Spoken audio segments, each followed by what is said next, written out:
Welcome to my darkroom. I saw Austin Lindsay do one of those cool, jump into the camera things and thought I'd try it for this video. It's almost been a whole year since I started this channel, so one of these days I'm gonna get a hang of talking to a camera. Until then, you're stuck with me, present self, that is awkward. Like I said, welcome to my darkroom, and this is a video that I have started and stopped a few times, but I'm finally making it right now because I'm comfortable and confident in the space that I've created. Truth be told, I wanted to do a video every single time I got a new item that I added to my darkroom, but I've held off and I've scrapped all those other ideas because I want to talk specifically in this video about being practical. I am a very visual guy, and I do like things to be aesthetically and visually pleasing.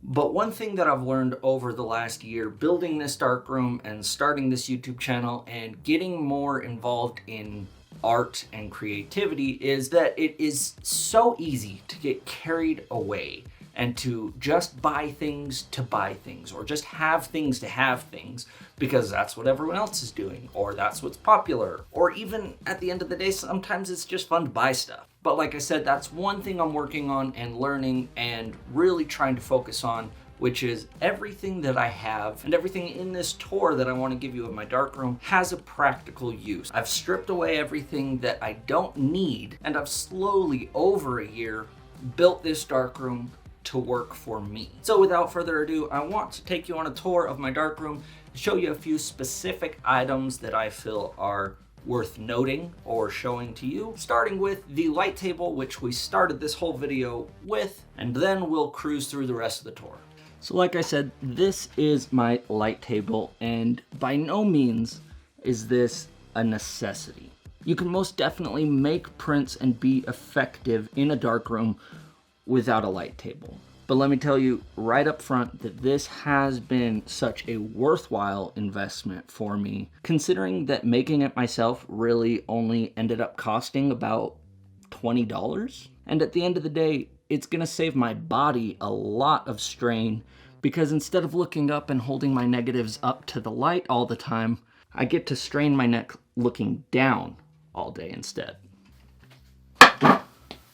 The next most important thing that I've built for this space is this shelf right here.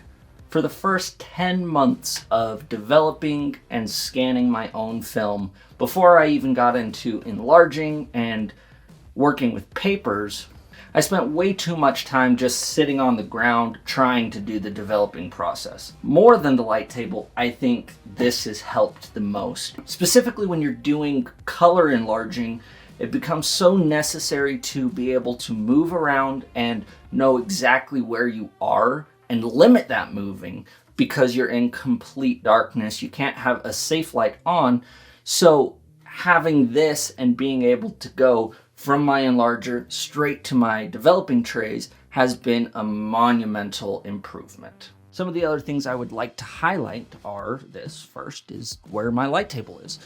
And right next to that is the development trays that I was mentioning before, which allow me to pivot from my enlarger straight to the development trays without having to move. I can stay planted, and it's within arm's distance, so I can feel exactly where I need to go.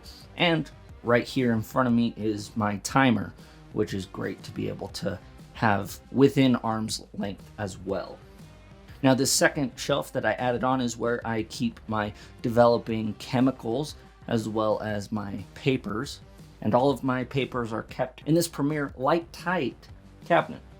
And then I do have room underneath to store my main developing bath as well as some other chemicals. And so that will lead us to the final and main attraction, which is my Besler 23C2 Enlarger.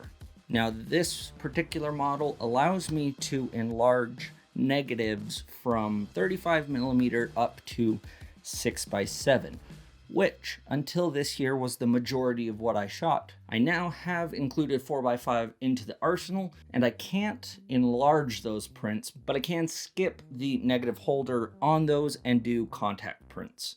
which is just fine for that, because if I wanted to print any of my 4x5 shots, I'm going to be doing it huge, a lot bigger than this would be able to do anyways. Now, some of the highlights that my Besler came with include this awesome timer that I have mounted right here on the wall, this single safe light for black and white printing, which is controlled through that timer, this stabilized power supply, as well as a dual range IC timer from Omega, which handles the actual time of the print. By flipping this middle switch, you're able to go back and forth from 1-second increments to millisecond increments. You're also able to flip between focus and print, and this is the button for the actual exposure.